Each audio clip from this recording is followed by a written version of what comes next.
que sobe é a classe C. Essa é uma das classes que sobe de 2004. Em 4 anos, ela sobe de 42% a 52% da população.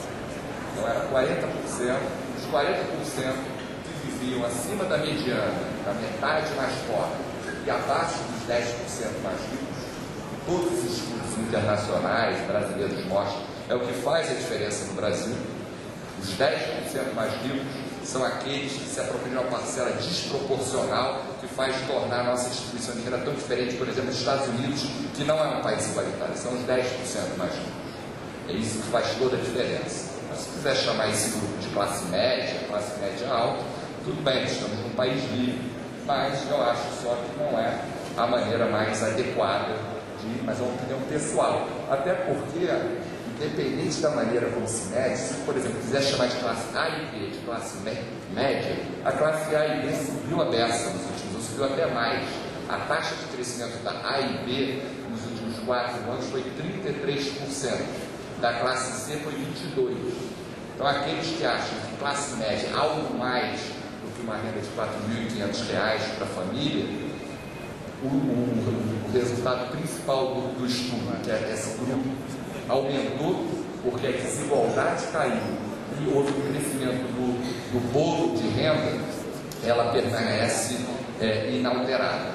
Então essa aumentou um pouco o meio da distribuição brasileira e continua a aumentar até 2008, não tem qualquer sinal de arrefecimento dessa tendência classe E, a pobreza continua caindo, e aqui a gente já tem uma crise anunciada, e ela ainda não chegou nas séries brasileiras, mas, na verdade, foi até relatado pelo professor Coutinho, Luciano Coutinho, que se a gente olhar todos os indicadores, leu o jornal de ontem e bateu recorde de crédito, falando do recorde de automóveis, recorde de computador, e o recorde que eu acho mais importante, mais simbólico dessa nova classe média é a carteira de trabalho.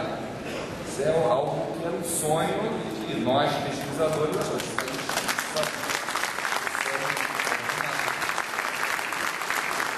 era um elemento de extinção na realidade brasileira. E eu acho que até isso, eu acho que a gente está falando de investimento, reconheço pessoas, investidores muito importantes aqui no nosso país, aqui, o maior investimento que o empresariado pode fazer é contratar um trabalhador com carteira de trabalho, e a institucionalidade não favorece muito isso. Ele está apostando no futuro, mas tem uma aposta no futuro muito clara acontecendo, e não é, nos últimos 12 meses geramos 1.880.000 postos de trabalho formais. Isso não é o recorde da série, apenas. Isso está 24% acima do ano passado, que foi o recorde anterior. Então não é aquele nadador americano que está batendo recorde, assim, a linha do recorde está lá atrás. É algo sem nenhuma mudança, quer dizer, é aposta no futuro. E o empresariado continua apostando. Em julho de 2008, a aposta continua.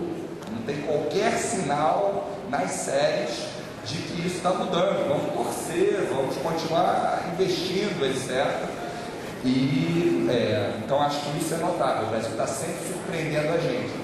Você olha as estatísticas, está o tempo todo se surpreendendo. Mas a gente vê todos, não é um indicador, todos os indicadores simbólicos do que seja classe média, crédito, carro,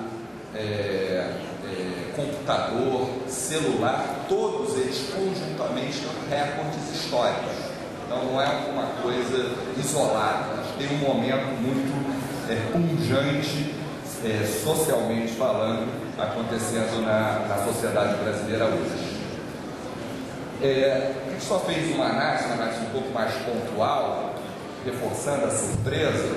Se a gente pegar uma mesma pessoa, acompanhá-la durante 4 meses, o que acontece com essa mudança das suas classes de renda? Os 4 primeiros meses do ano, de janeiro a abril, quando já tínhamos uma crise anunciada, a probabilidade, a classe média aumentou de 42% para 52% da população. Então esse foi o aumento. Mas quem chegou na classe média, ele chegou e cai, ele chegou e sobe. Qual é o nível de segurança que essa pessoa tem na renda dela? Em 2008, a probabilidade de alguém que era a classe média, que estava na classe média em janeiro, passar para a classe A e B era 4,74 em 4 meses. Ela nunca foi tão alta desde 2003. Ela é 2 vezes maior do que em 2003, que foi um momento de crise. E a probabilidade de cair para a classe E, que é 3,7 em cada 100, descendem a classe E para a classe C e cruzam as fronteiras lá econômicas em direção à classe E, perdem renda, ela também nunca foi tão baixa. Então realmente é um momento assim, surpreendente. Porque se eu for ler lá os manuais de economia, etc., elas têm dificuldades. O Brasil sempre surpreende de um lado ou de outro. E eu acho que o que está por trás dessa mudança é você tirar do Brasil o que talvez seja a sua principal, começar a melhorar. Essa desigualdade é a 10ª mais alta do mundo, era a terceira. É a 10ª. Eu, mal comparando aqui com a exposição do Gabriel, eu acho que é como se a gente tivesse descoberto uma grande reserva de petróleo, de desigualdade, e tivesse começado a explorar essa reserva. É reduzir um pouco essa desigualdade. O que acontece com a pobreza, o que acontece com como é que muda a sociedade, vai afetar tudo. Crime, todos os problemas, segurança e sociedade são afetadas. Essa é uma marca brasileira. Mas a gente apenas começou a explorar essa reserva. É um movimento, quer dizer, tem uma má notícia, somos muito desiguais. Só que somos um país que podemos proporcionar um crescimento dos pobres que nenhum outro país consegue. A Índia tem uma desigualdade de metade da brasileira. Eles só podem combater a pobreza crescendo.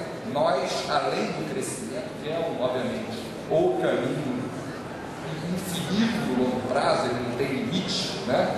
O crescimento e desigualdade tem, como o petróleo tem uma duração limitada, a desigualdade lá tem um limite inferior, mas a gente está muito longe.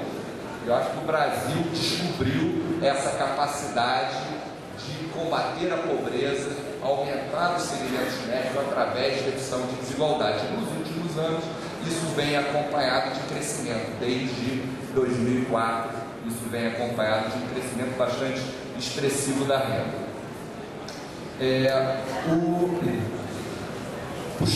Falando um pouco das políticas de pobreza, classe média, muito rapidamente. Obviamente, a política mais importante que tem, eu tive a honra de ouvir há pouco do presidente, que é o seu xodó, é a educação. Se ouvir isso, é realmente algo único. Assim, eu como pesquisador da área social, não podia ouvir algo que me encantasse mais. É isso que vai gerar, isso é a verdadeira usina de pessoas, ascensão social através de educação. E temos que reconhecer que a nossa educação, ela está num nível ainda muito baixo. Tem melhoras importantes, tem uma geração forte, mas tem escutado. Uma coisa que me impressiona muito, que me dá um otimismo, várias pessoas aqui, o Dr. Jorge Gerdau, presidente de todos os de educação, eu orgulhosamente faço parte do grupo técnico dessa ação, vendo pessoas que têm uma capacidade de gestão privada. Essas pessoas estão começando a dedicar um pouco da sua capacidade à causa da educação. Imagina a revolução que isso não vai ser. Juntar, eu acho que essa confluência, isso obviamente é uma luta de uma geração.